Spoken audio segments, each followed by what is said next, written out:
Shalom Bapak Ibu yang dikasihi oleh Tuhan Yesus Kristus. Bertemu kembali dengan kami dalam program 5 menit penuh harapan. Kita masih di tema yang sama Bapak Ibu, atau topik yang sama. Hai suami istri, bertengkarlah. Kita masuk bagian yang keempat. Siapakah suami istri yang boleh bertengkar Bapak Ibu? Yang keempat, mereka yang tidak akan mengancam dalam sebuah pertengkaran. Bapak Ibu, kita sudah belajar di waktu yang lalu bahwa pertengkaran dalam rumah tangga kadang-kadang tak terhindarkan. Kita telah berhati-hati, kita waspada, namun kadang-kadang pertengkaran bisa saja terjadi. Seperti gigi menggigit lidah. Bapak Ibu dikasihi Tuhan. Karena itu bagian yang keempat sekali lagi, siapa yang boleh bertengkar? Mereka yang kalau bertengkar tidak akan mengancam pasangannya. Perhatikan firman Allah berkata demikian Bapak Ibu. 1 Petrus 3 ayat yang ke-6 dan ke-7. Saya ulang, 1 Petrus 3 ayat 6 dan 7. Firman Allah berkata, sama seperti Sarah taat kepada Abraham dan menamai dia tuannya. Dan kamu adalah anak-anaknya. Jika kamu berbuat baik dan tidak takut akan ancaman. Demikian juga kamu, hai suami-suami, hiduplah bijaksana dengan istrimu, sebagai kaum yang lebih lemah.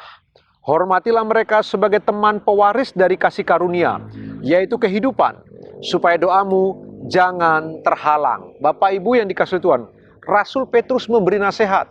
Seorang istri itu harus menghormati suami. Dia beri contoh Sarah, memanggil Abraham sampai tuan. Dan Sarah itu tidak takut akan ancaman. Begitu juga seorang suami harus menghormati istri, supaya doanya tidak terhalang. Petrus memberitahu hidup bijaksana dengan istri. Jadi pelajaran yang keempat Bapak Ibu yang dikasihi Tuhan, siapakah yang boleh bertengkar dalam rumah tangga? Mereka yang kalau bertengkar tidak akan mengancam pasangannya. Tidak boleh mengancam dalam pertengkaran Bapak Ibu. Saya beri contoh. Ada kadang-kadang istri curiga terhadap suaminya. Mungkin suaminya berlaku kurang pantas di luar sana dengan wanita lain. Atau dengan bahasa keren sekarang, mungkin si istri berpikir bahwa suaminya mulai dekat dengan perempuan lain, atau mungkin telah selingkuh. Lalu kemudian istri protes, istri marah di dalam rumah tangga. Si suami yang tidak selingkuh, dia marah. Oleh karena dia tidak selingkuh, kemudian dia marah, sungguh-sungguh marah. Tetapi oleh karena setiap hari istrinya curiga, sehingga pertengkaran mulai tidak sehat lagi Bapak Ibu. Kadang-kadang suami tidak tahan, lalu suami berkata begini, oke, saya tidak selingkuh, tapi kamu menuduh saya selingkuh. Kalau begitu saya akan selingkuh sekalian. Nah, itu sebuah ancaman. Kita tidak boleh dalam sebuah pertengkaran kita mengancam. Sekesal apapun kita, sejengkel apapun kita dilarang mengancam Bapak Ibu dikasihi Tuhan. Atau kita mengancam begini. Mungkin istri yang lebih produktif, istri yang lebih mahir cari duit, sehingga kadang-kadang mengancam. Kalau kamu macam-macam, kamu tidak akan saya kasih uang, kamu tidak akan saya kasih jatah bulanan. Atau kalau suami yang produktif, suami yang bekerja, suami yang mengancam begitu kepada pasangan. Tidak boleh Bapak Ibu. Di dalam rumah tangga, jika kita tidak ingin pertengkaran itu menjadi begitu mengerikan, jangan pernah mengancam pasangan. Ingat baik-baik poinnya. Siapa yang boleh bertengkar? Mereka yang tidak akan mengancam pasangannya. Atau kita mengancam dengan cara bagaimana Bapak Ibu? Kadang-kadang kita diam. Diam itu tidak mengancam, memang. Tapi pasangan jadi bingung.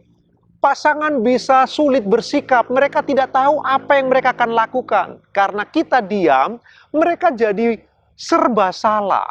Dan lebih buruk lagi, pertengkaran tidak selesai, Bapak Ibu yang dikasihi Tuhan. Akar masalah tidak bisa ditemukan jika salah satu dari pasangan diam. Karena itulah, beberapa ahli mengatakan bahkan diam sebenarnya sebuah ancaman dalam sebuah pertengkaran. Kita nggak boleh diam, ngomong saja. Enak tidak enak, diomongin saja. Toh itu istri kita, toh itu suami kita, omongin saja. Kalau begitu Bapak Ibu, pelajaran yang keempat, siapa yang boleh bertengkar? Mereka yang tidak akan pernah mengancam pasangannya. Kalau engkau tahu kebenaran ini, engkau tidak akan pernah mau mengancam pasanganmu yang kau kasih itu, silahkan bertengkar. Karena kita yakin pertengkaran akan selesai pada waktunya. Renungkan kebenaran firman Tuhan sepanjang hari ini Bapak Ibu. Tuhan Yesus memberkati, selamat beraktivitas.